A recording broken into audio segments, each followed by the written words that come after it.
सीधी बात कहूँ ना, अल्लाह ये दुश्मन को भी ना डाले, ये शौक।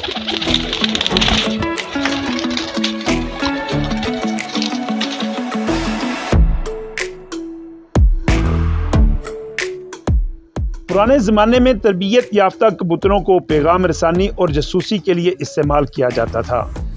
वक़्त की जिद्दत के साथ जब इनके इस्तेमाल में कमी आई तो कबूतरबाजों ने अब इनकी तरबियत ऊंची उड़ान, लंबी परवाज़ और तेज़ रफ्तारी के लिए इस्तेमाल में ले आए। कबूतर परवरी का शौक़ रखने वाले इन कबूतरों की देखभाल कैसे करते हैं, इनकी ब्रीडिंग कैसे करती हैं और इनको लंबी और ऊंची उड़ान भरने के लिए क्या तरबियत सिखाते हैं, आइए उनसे बात करते हैं। हमारे साथ खलीफा नवीद साहब मौजूद हैं, उनसे पूछते हैं, ये इनका एक बड़ा नाम है कबूतर परवरी के हवाले से, उनसे आज बात करते हैं और इन कबूतरों के हवाले से पूछते हैं कि वो कब से ये कबूतर परवरी का काम जो है वो शौक़ रखे हुए हैं और कबूतर के हवाले से क्या बताएँगे हमें क्या? जी सर, ये मुझे बचपन से शौक़ है कबूतरों का और मुझे काफ़ी इनसे जुनून है। तो बकाया ये जो नस्लें हैं, ये हमारे कुछ बड़े लोग हैं, जिसमें लाहौर के कुछ लोगों ने, जैसे आपने पहले जिक्र किया कि जासूसी के वाले से ये ऐसे इस्तेमाल होते थे, लेकिन जब ये आज से कोई 30-35 साल पहले लाहौर में इन कबूतरों को बहुत रोज मिला। लाहौर पहले इतना कबूतर नहीं उड़ता था, उन्होंने अच्छी नस्लें तैयार की जिसकी वजह से ये कबूतर अब काफ़ी परवाज़ें कर रहा है और इसके अंदर इनकी हिफाजत बहुत करनी पड़ती है हमें। खाने पीने का, इनके दाने का ख्याल, पानी का ख्याल, हर किस्म का इनका रखना पड़ता है। तो खलीफा साहब, ये भी देखने में आया कि यह इनके आप कहते हैं कि नस्ली कबूतर, एक उनको एक तरबियत भी देते हैं, उनके साथ काफ़ी आप लोगों का लगाव भी है, तो इनकी कीमतें भी काफ़ी भारी होंगी और काफ़ी नायाब किस्म के कबूतर भी होंगे। जी बिल्कुल, इनकी कीमतें भी काफ़ी हैं, लेकिन अब शायद इनकी कीमतें कम हो, क्योंकि ये काफ़ी जो टेडी सबसे जो आला नस्ल सदी का सबसे बड़ा कबूतर जिसने ज़्यादा परवाज़ें दी हैं, जो ज़्यादा उड़ता है, कोई 14-14 घंटे 15-15 घंटे गर्मी में उड़ता है, वो टेडी और लाल आँख का कबूतर है। और ये चौधरी सखी साहब को इसका बड़ा जाता है कि उन्होंने ये नस्ल ज़्यादा तैयार की, उसके पीछे मियाँ नज़ीर और मिस्त्री दीन साहब के कसूर के उन्होंने।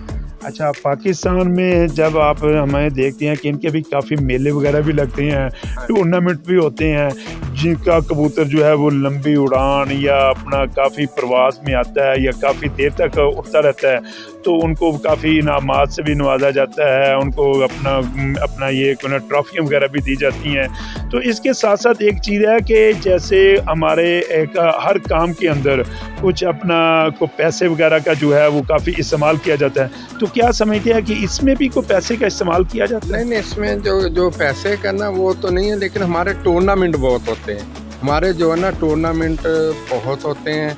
हम कोई 100-200 आदमी एंट्रियाँ करते हैं, जिसमें कोई 5,000 10,000 आपस में मिक्स करके 5-6 पोजीशनें होती हैं, उसको हम ये जो इनामी रकम है उसकी सूरत में हम उनको देते हैं। कुछ हम मोटरसाइकिलें होती है, कुछ होंडा 125 मोटरसाइकिल, ऐसे कुछ नकदी भी नाम दे देते हैं। हमारे टूर्नामेंट ज़्यादा होते हैं। तो क्या ये सिर्फ अपना जो नस्ली कबूतर है, इनकी सुनने में आया कि ना सिर्फ पाकिस्तान में बल्कि बैरून ममालिक और कई ममालिक में भी जो ना अब लोगों के अंदर इसका शौक़ बढ़ता जा रहा है। अरबों में इतना शौक़ बढ़ गया ना, ये अरबों में शायद हमारे से भी ज़्यादा हो गया, लेकिन पाकिस्तान में भी शौक़ बहुत है।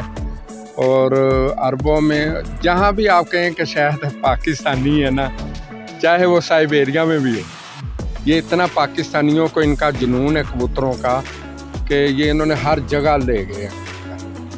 लेकिन ज़्यादा जो टूर्नामेंट होते हैं वो गर्मी में होते हैं और अरबों में और पाकिस्तान में।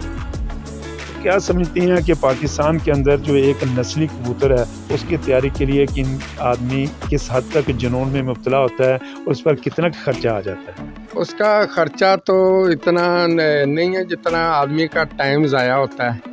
टाइम ज़ाया होगा तो जाहिर उसका भी खुद भी खर्चा होगा, लेकिन वो आदमी की समझ ले कि जब बाजियाँ हमारी 3 सीज़न होती हैं साल में, उस दौरान जो हमारे उस्ताद होते हैं, बड़े होते हैं, जो कबूतर उड़ाते हैं, तो उनके लिए बड़ा टाइम देना पड़ता है कबूतरों के लिए। उनके लिए खुराक बादाम वगैरह हम स्पेशल देते हैं इनको।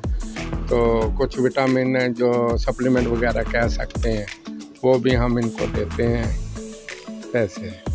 खलीफा साहब, कबूतर परवरी का, कबूतरबाजी का कैसा शौक़ है कि आप इससे किस हद तक मुतमिन हैं, और लोगों को क्या बताएंगे कि कबूतरबाजी का शौक़ जो है वो लोगों के अंदर पैदा होना चाहिए, या इस कबूतरबाजी का जो शौक़ है वो इंसान को उसका टाइम, वक्त और हर चीज़ जो है वो बर्बाद करके रख देता है? मैं कहता हूँ जी, वैसे तो मेरे से अगर मैं सीधी बात कहूँ ना, अल्लाह ये दुश्मन को भी ना डाले ये शौक़। लेकिन ये शौक़ जो ना अगर किसी हद तक रह के किया जाए ना, ब्रीडिंग तक किया जाए या टूर्नामेंट तक किया जाए, तो ये शौक़ बहुत अच्छा है। अगर हद से इसको पार करके किया जाए तो ये नुकसान है शौक़। तो क्या समझते हैं, जैसे दूसरे अपना खेलों के मुकाबले वगैरह होते हैं, अपना क्रिकेट का खेल है और भी दूसरे खेल हैं, कई लोगों को जानवर पालने का शौक़ होता है, तो जैसे ये शौक़ है, अगर इस शौक़ की हुकूमती सतह पर सरपरस्ती की जाए तो क्या समझते हैं कि ये भी एक फ़न ही है, लोगों का एक शौक़ है, तो इसको ऐसे को टूर्नामेंट के सरकारी सतह पर इनकाद करने से तो क्या इस फ़न को मज़ीद प्रमोट किया जा सकता है? बिल्कुल जी, ये जो आपने सवाल किया ना, यकीन करें कि इस वजह से हमारा पूरी दुनिया में एक नाम है। पाकिस्तान का, लाहौर और कसूर का, सियालकोट का, पूरी दुनिया में कबूतरों का हमारा जिक्र, और लोग इधर से उधर से आते हैं, लोग इधर से लेके जाते हैं, हमसे लेके जाते हैं। ये तो वाकई गवर्नमेंट की तरफ से इनको मिलना चाहिए। और ये हमारी जो ये नस्ल कबूतर है, ये दुनिया में और कहीं नहीं, इधर से पाकिस्तान से सब गए। और इनको जो है कि गवर्नमेंट को इनको कुछ ना कुछ करना चाहिए, इनके लिए लाजम करना चाहिए। तो बस मैं तो यही कहूँगा। जी, खलीफा नवीस साहब जी, कबूतर के हवाले से जो है वो इसके हवाले से बता रहे थे कि आया मैं दोबारा इनसे पूछूंगा कि कबूतरों की कितनी की नस्लें हैं और कौन सी ऐसी नस्ल है जो अब काफ़ी हद तक जो है वो नायाब होती जा रही है, और जो उसकी परवरिश करके जो है उस नस्ल को जो है वो मज़ीद आगे बढ़ाया जा सकता है, और एक कबूतर जो है वो किस हद तक और कितने घंटे जो है वो परवाज कर सकता है? ये 14 से 15 घंटे ज़्यादा से ज़्यादा काम ये कर सकता है। और ये जो नायाब इस टाइम कबूतर जिन्होंने कबूतरबाजी को रोज दिया वो है टैडी कबूतर, टैडी चौधरी सखी साहब के और मियां नज़ीर मिस्री दीन साहब के कबूतर। उस कबूतर की क्या अपना क्वालिटी क्या है, क्या खूबी है? कोई एक आधी कबूतर की ऐसी? वो प्रवास बहुत देते हैं, वो प्रवास देते हैं और ज़्यादा घर में आते हैं, ज़्यादा घर में आते हैं। नहीं, तो जैसे आप, अगर मैं आपसे पूछूंगा, अब ये बात करूंगा, हमारे नाज़रीन को ये बताएं कि ये कबूतर का क्या इसका तरीक़ाकार होता है जब ये परवाज़ भरता है, तो क्या इसका आपको कैसे इसको छोड़ते हैं, इसकी अपना क्या रंगत वगैरह होती है, क्या निशानी लगाते हैं आप, और कितने घंटे बाद वापस आता है? इसकी थोड़ी सी जो है ना वो कबूतर की जो आप बाजी वगैरह लगाते हैं उसके हवाले से ज़रा थोड़ा सा बताएं।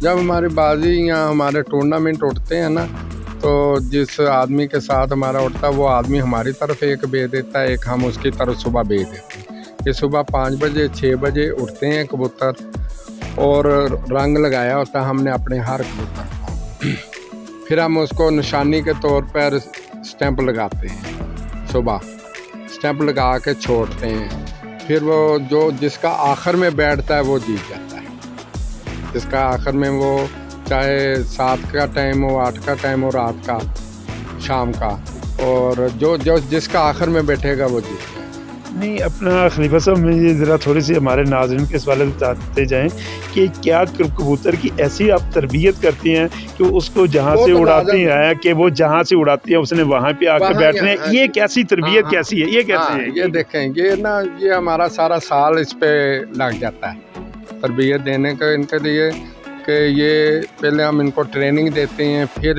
ये बाजी में आता है। ट्रेनिंग देने से हमने काफ़ी जो कबूतर उड़ाने होते हैं उसमें बीमारी से भी लड़ना होता है। कबूतर हमारे चले भी जाते हैं, जो बच जाते हैं, जो हमारे अच्छे कबूतर होते हैं, फिर हम उनको बाजी में या टूर्नामेंट में डालते हैं। इस कबूतरबाजी के हवाले से जो हमारे सुनने वाले नाज़रीन हैं उनको आप माशाल्लाह एक अरसा या वक़्त आपने कहा कि बचपन से गुजारा, उनको क्या पैगाम देना चाहें? बस मेरे दोस्तों यही मैं कहूँगा कि दुनिया तो मुझे जानती है, अभी भी पिछले दिनों में जो कुछ भी हुआ, मैं यही कहता हूँ कि ये शौक़ किसी हद तक किया जाए। शौक़ बहुत अच्छा है, इसकी वजह से यकीन करें कि कोई VIP भी गया है ना किसी मुल्क में, उसको इतनी इज़्ज़त नहीं मिली कि जितनी हम कबूतरबाजों को दोस्त उधर इज़्ज़त देते हैं। इसकी वजह से हमारे पाकिस्तान की बड़ी इज़्ज़त है, तो इसको हद में रह के किया जाए तो बहुत अच्छा।